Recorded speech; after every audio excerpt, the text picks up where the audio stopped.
As I was about to leave the conference room, Emily suddenly exclaimed softly. Her eyes were fixed straight on me while other employees were still around. Emily opened her mouth as if she had made up her mind. "Mr. Turner, do you have any time available during your stay in the U.S.?" Faced with her imploring look, I was taken aback, but her earnest gaze made me instinctively nod. "My name is Adam Turner, 42 years old. I work in ID. Today, I am traveling by plane. I wonder how she's doing right now. Every time I board a plane, I always remember a child. 22 years ago, I was accepted to a university in Japan and was on a plane to move there. A girl about 10 years old was sitting next to me, and next to her, a man who seemed to be her father was struggling to put her to sleep. It's really hard to sleep on planes, isn't it? While empathizing with the girl who couldn't sleep, I spent my time reading a book. Eventually, I started hearing the girl snore, and her father seemed relieved and fell asleep as well. Although I was too excited and hopeful about the new world to feel sleepy, I put on an eye mask to at least rest my eyes. Just then, I heard the sound of sniffles from next to me. Quietly, I took off my eye mask and looked next to me to see the girl silently crying. I was surprised and whispered to her, "What's wrong?" Since everyone else was asleep, I asked her in a hushed tone. "I'm scared," the girl answered in a low voice. "Scared of what?" I asked gently. "My brother's surgery." Upon further inquiry, I learned that her brother was undergoing a major operation in Japan, and she was traveling to Japan to be with him. I'd hate for my brother to be gone.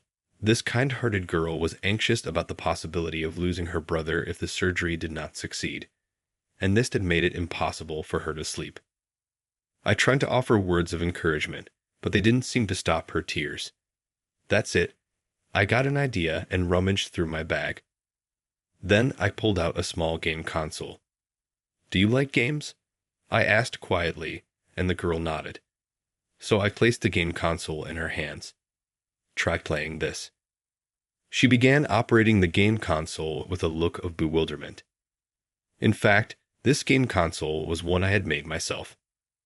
Ever since middle school, I had dreamed of being involved in game development, and during high school, as I was exploring my career path, a university in Japan became an option. While studying for the entrance exams, I made this small game console. Now the girl was playing on the very first portable game console I had built from parts. It was a very simple shooting game, but she became absorbed in playing it. It seemed to make her tears recede. Since it was simple, she was able to complete it quickly. When she completed it, she turned the screen towards me with a satisfied smile. "What does it say here?" she asked, and I leaned in to look. "My name, Adam Turner. In general, when you complete a game, the names of the staff who worked on it scroll across the screen. I mimicked that and programmed it to display my name when completed. But now that I showed it to the girl again, I felt a bit embarrassed. "Adam is your name, Adam." I blushed a bit again. "Yay, sounds strong, right? It can even beat your brother's illness." I waved my fists around to show her. The girl watched my gesture, and her eyes lit up. "Really? Can it cure his illness?" Her voice was a bit loud, and her father, who had been sleeping next to her, woke up. The father was surprised to see his daughter awake and felt embarrassed that I had been entertaining her, repeating his thanks several times. "It's okay. I was getting bored too." Embarrassed about having woken up, the father readjusted the blanket over his daughter, urging her to go back to sleep quickly. Maybe the gaming made her a bit sleepy. Her eyes grew heavy, and soon she fell asleep. Hours later, she woke up and played with my game again. I was glad to see her so engrossed. Just as the announcement came that the plane was preparing to land, the father nudged the girl, who reluctantly tried to give the game back to me, but I shook my head. "It's fine. Keep it." The father tried to refuse, but the girl looked a bit happy. Her adorable face made me smile. That was the first game I ever made. I'm glad she enjoyed it so much. So please keep it. I said this to the father, then turned to the girl. When your brother gets better, play this game together, okay? With a smile, she nodded vigorously. Thank you. Her sparkling smile gave me courage. This is why I make things that can captivate people. For this, I'll study hard. With such determination and hope in my heart, I parted from the girl and landed in Japan. It seems I've been lost in memory for quite a while. An announcement that we were about to land came over the intercom. I wonder how she's doing now. I don't know the outcome of her brother's surgery, but hopefully he's still living well today. With these thoughts, I disembarked from the plane. I headed for the company at my destination, transferring from train to taxi and safely arriving. As I entered and looked around the lobby, "Oh, excuse me, are you the subcontractor?" a voice called out. I turned to see a young man in his 30s looking at me with a smile. Yes, as I responded with a startled voice, the man hurriedly explained. I'm so sorry. I tried contacting you several times but couldn't get through. I have an urgent meeting now. If we could reschedule our meeting to another day, it would really help me out. I'm really sorry, especially since it's our first meeting. Apparently, this man who kept apologizing had mistaken me for someone else. I was puzzled, but just as I was about to correct him, "Hey, Kevin," a woman's voice echoed in the lobby. Then the man in front of me looked up and turned around. It seems this man was Kevin. I told you I absolutely have to be at today's meeting. As she approached, the woman was using crutches despite the cast on her left leg. She skillfully moved forward with determination. She looked at Kevin with an expression of anger, yet she was incredibly beautiful. Her eyes were wide and doubled with long eyelashes. Her well-shaped eyebrows formed a beautiful arch, adding to her exotic aura. While I was still in shock, a quarrel had already started between Kevin and this woman. "Emily, you just had an accident, right? I told you to take the day off." "I can explain everything since I was involved too," the woman, apparently named Emily, retorted. "It's just a fracture. I said I would crawl if I had to. I was the main developer. I absolutely want to present it myself. Kevin, you go ahead with the subcontractor meeting as planned." Saying this, Emily looked at me, her eyes widening as she realized who I was, and started to panic despite her crutches. "Mr. Turner, are you here?" I quickly responded, No, you're on crutches. Please, take it easy. Are you all right, though?" I was flustered. Emily shook her head and said, "Thank you for your concern. I'm fine." Then she glared sharply at Kevin. "What are you doing? Greet him. He's Mr. Turner, president from the Japan headquarters." Upon hearing this, Kevin panicked and exclaimed, "What? Mr. Turner from the headquarters?" He turned to me to apologize. "You didn't know his face." "You can't be serious," Emily muttered to Kevin in a low voice. I chuckled. "Don't worry about it. It's only my second time visiting the American branch, and I don't show my face often, so it's natural not to recognize me. But Emily, you seem well informed." When I mentioned this, Emily quickly looked up. "Yes, I've read every interview from start to finish, and have been looking forward to meeting you today," Emily explained. "You started a company with Vice President AAA Suzuki in Japan, and after your game app hit it big, you set up this American branch." My background sparkled with enthusiasm.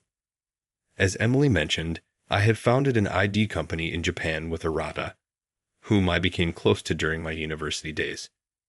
We developed several apps and software, and as we continued to grow, one of our games became a hit. Noticing the high number of downloads in the US, Aita, and I decided to establish an American branch a few years ago. "You knew my background so well. You must be a talented employee," I said. I was involved in the interviews when setting up the American branch, but I don't recall Emily and Kevin. After the setup, I entrusted all HR matters to the HR department here. Probably Emily joined us mid-career, but I was pleased that such a dedicated employee had joined us. It's a bit embarrassing, but also very gratifying. Thank you. Are you participating in the competition later? I asked as I prepared to leave, but then paused. Kevin, was it? Even if urgent matters come up, try not to radically change the plans of subcontractors. They are important people involved in our app development. I said this gently with a smile, trying not to apply too much pressure. Kevin turned pale, so I quickly added, I'm not angry personally. I don't feel too important. I maintain a fairly friendly dialogue with the staff, much like Aita, who appointed me president at the Japan headquarters. There isn't a strong sense of hierarchy, especially since neither Aita nor I believe in the absolute authority of superiors. Our company culture in Japan is relatively lenient. I wanted the American branch to have good communication as well, but it tends to become rigid. I left the scene with a smile, trying to mediate the situation. At the subsequent meeting, I was in for a surprise. The American branch was hosting the competition to develop a new game app. All the entries were interesting, but Emily's app was outstanding. I reviewed her profile and found out she had joined just a year ago. Although her previous job was also in ID and details were confidential due to non-disclosure agreements, her skills were proven, and she had a high internal rating within her first year. Unsurprisingly, her app was unanimously chosen as the winner of the competition. We held several meetings, including with Emily, to finalize the details, and then the meeting adjourned. As I was about to leave the conference room, Emily suddenly exclaimed, Several of us stared at Emily's cry. Her eyes were directly fixed on me, and she seemed to struggle with her words, trembling slightly. So I approached her amid other employees. Emily opened her mouth as if gathering all her courage. Mr. Turner, do you have any time during your stay in the U.S.? Faced with her pleading gaze, I felt bewildered. I'd really like to discuss various things with you, Mr. Turner. Could you possibly spare some time for me? Standing there on tenterhooks, I hastened to respond. Some employees murmured that it was inappropriate, but was it really? Of course, I'd definitely like to hear more from such an excellent employee like you. My schedule is packed, but how about tomorrow night? We could celebrate your victory in the competition as well. As I said this, Emily's cheeks flushed. I felt like I had seen that expression somewhere before, unable to recall immediately, and having other appointments. I exchanged contact information with Emily and headed to my next destination. The next day, to celebrate, I reserved a private room at a Mexican restaurant. Taking Emily's critiques into account, I made sure to arrange for an easily accessible seat. It had been a while since I last enjoyed Mexican food. I was more excited than Emily. Sitting down with a nervous look, Emily placed something on the table before even opening the menu. I was taken aback when I saw the object. It was the small game console I had made from parts, the first one I ever crafted in my life. Could it be? As I spoke with a trembling voice, tears welled up in Emily's eyes. I finally found you. My name is Emily, the girl you gave this game to on the airplane. You're Adam, right? Like a broken doll, I nodded vigorously. Emily said thank you for that time. My brother's surgery was successful, and he's still doing well. Her eyes brimming with tears as she smiled, Emily had cherished the game console ever since, often remembering me as a kind brother. She probably remembered me more fondly than I deserved. Inspired at that moment by the fact that I could create a game from scratch, she decided to pursue a similar path. She studied programming and joined an ID company, working relentlessly. On a whim, she searched for my name on the internet, which she had tucked away in her memory. This search hit on my name as the president of an ID company in Japan, receiving interviews. Adam Turner, the name that appeared when she completed the small game. The photo in the interview article matched the face she vaguely remembered. Then she learned about the establishment of the American branch. Since the mid-career hiring was open, I quickly prepared my resume, scheduled an appointment, and got interviewed. Emily said with a charming smile, As just another employee, she thought she'd never catch the eye of the president of the headquarters, so she worked furiously. Then she heard about the competition. Knowing that the president from the headquarters would be visiting, Emily poured all her efforts into developing the app. It was very well done. "So you did it for me. You should have sent an email," I said with a smile. Emily made a face as if the idea were preposterous. Me send an email to the president of the headquarters? I wouldn't dare. And yet here I am asking for a dinner like this. Emily bashfully looked down. I thought about improving communication within the American branch. As I pondered, Emily nervously looked up at me. I might as well say it while I mean it. "I've always had a crush on you, Mr. Turner, ever since I was little." "This little game console gave me courage," Emily continued. It was nice to know that she admired me, but I was surprised that her feelings had developed into a romantic interest. "So if you are currently unattached, would you consider dating me?" Emily interjected. I found myself a bit troubled. "I'm sorry. I did think of you when I got on the plane yesterday, but it was more like wondering if you're doing well or remembering you fondly. It's not the same as the feelings you have for me." I tried to choose my words carefully, but they didn't quite fit right. Besides, you're quite a bit younger than me. I'm an old man, and it might not be a good match. 8 years, as I stuttered and scratched my head. Emily interjected, "Back then, I was just a 10-year-old child, but now I'm 34, and there's only an 8-year age gap between us. It's not that significant. Indeed, when put that way, it might just be 8 years." However, as I still hesitated, Emily looked at me pleadingly. "If you're not seeing anyone, could we at least give it a try? Will you give me a chance?" It was a long-held affection. Perhaps it wouldn't hurt to respond. Yet, I am a plain man who has become the president of a Japanese company, but has almost no experience with women. She has idealized the kind brother from the plane too much. She doesn't really know the real me. What if she were to find out and say, "You're not what I expected"? That would hurt me too. How pathetic, I thought to myself. But this is just the way I am after 42 years, and there's nothing I can do about it. Let's start by keeping in touch then. I'll be going back to Japan the day after tomorrow and won't be in America for a while. With the time difference, we might not be able to communicate much during that time. If you feel that the real me is different from the ideal you have, I hope you can gently distance yourself." When I proposed this rather pitiful compromise, Emily burst into tears of joy. I regretted just a little being so kind to her on that plane. I felt guilty for having bound her to me for so long. Months passed, contrary to my expectations that she would give up soon. Emily kept in frequent contact. Our text exchanges were sporadic due to the time difference, but there was no blame. When our schedules aligned, we switched to video calls. I'm not a fan of video calls, even for work. I don't like seeing my own face on the screen, even if it's just a small image. Yet, Emily always says, "handsome," when she sees my face. Every time she says it, I feel embarrassed, but also genuinely pleased.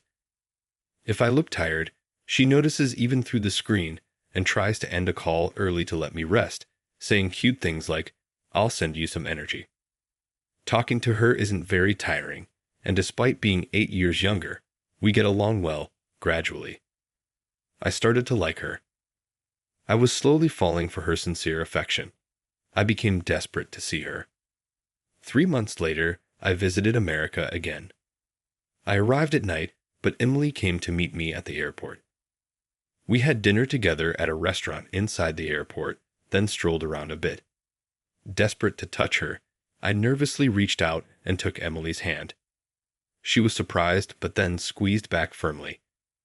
My heart pounded wildly, feeling restless but determined. I led Emily to an observation deck I had researched beforehand, where we could watch airplanes. She came with me, snuggling close. The observation deck was chilly and nearing closing time, so it was sparsely populated. We sat down side by side and watched the planes. "Mr. Turner," Ever since I met you on that plane, I've loved airplanes, she said. She still calls me Mr. Turner. We're not in a relationship, so she makes a point of not mentioning my name.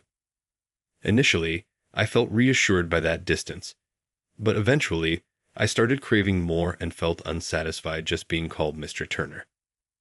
I apologized for something I've been thinking about for a long time, I said. I'm sorry.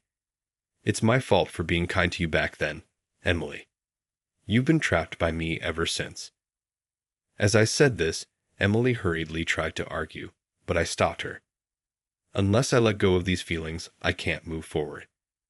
After realizing how long I've been holding you back, I was nearly crushed by guilt. I underestimated the feelings of a 10-year-old girl, I confessed, looking down. It was all my doing.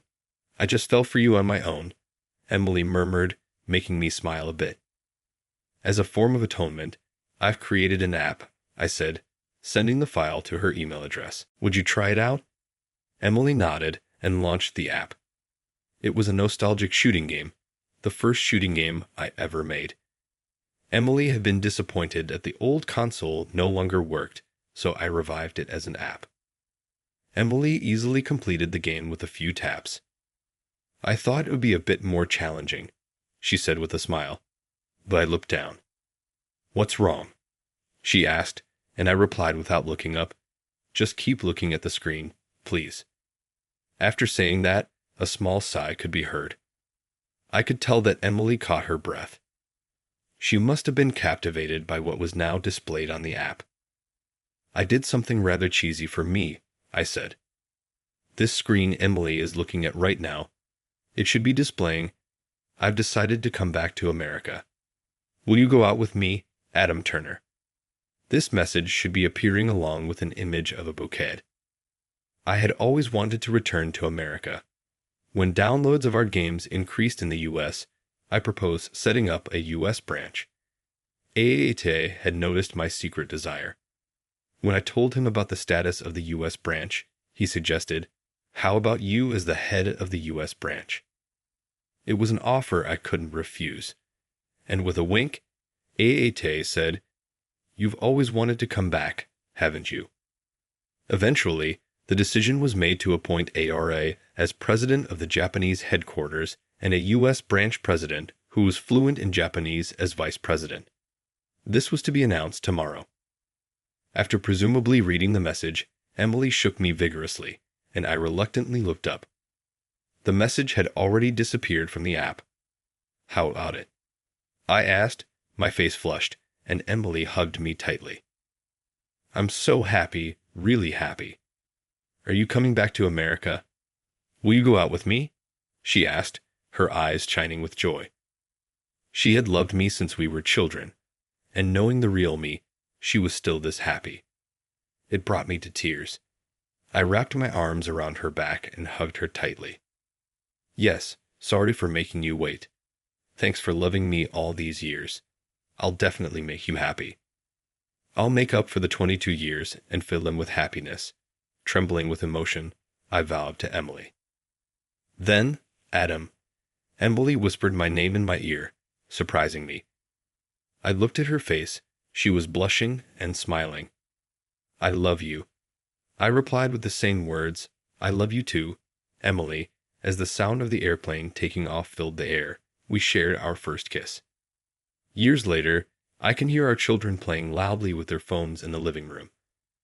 It seems our son has fallen to the floor, perhaps defeated, as our daughter struggles to snatch the phone from his hand. Their cries of give it here, and no way, mingling. Hey, you've had your turn, right? Let her have it. Emily's voice softly scolds our son, silencing him. He seems to have handed over the phone to his sister. Now I can hear our daughter's joyous voice. I'm studying while listening to my family. It's a weekend, and I should be at the office due to some pending cases. But I wanted to be near my family, so I'm working remotely. I'm so glad for this convenient world. As I work with a grin, the door to the study opens. Why not take a break? I made cookies. My ever-beautiful wife, Emily, peeks in. Let's take a break. I've been smelling something sweet and getting hungry. Saying this, I put my computer to sleep and stand up as Emily smoothly enters the study. I kiss her lightly on the forehead, Emily blushing, returning the gesture with a kiss on my cheek. I wonder if I've managed to make her as happy as she has loved me over the years. Whether she knows my faults or not, Emily always shows me a contented smile. With Emily, no matter what uncertainties we face, I know we can overcome them together. I leave the study heading to the living room where our children are waiting.